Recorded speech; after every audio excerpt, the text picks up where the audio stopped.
लेकिन एक सेकंड, ये क्या है? अभी मजा आएगा ना भिड़ो।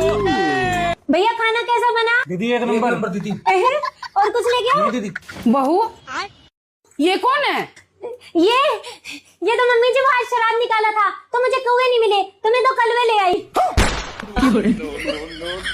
पर श्राद्ध किसका निकाला है तूने? मम्मी जी आपका।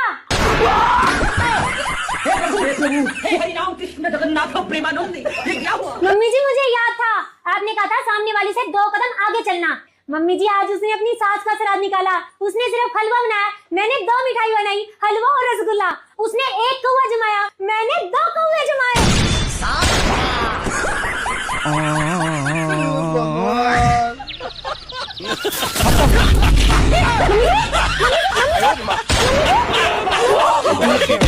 दीदी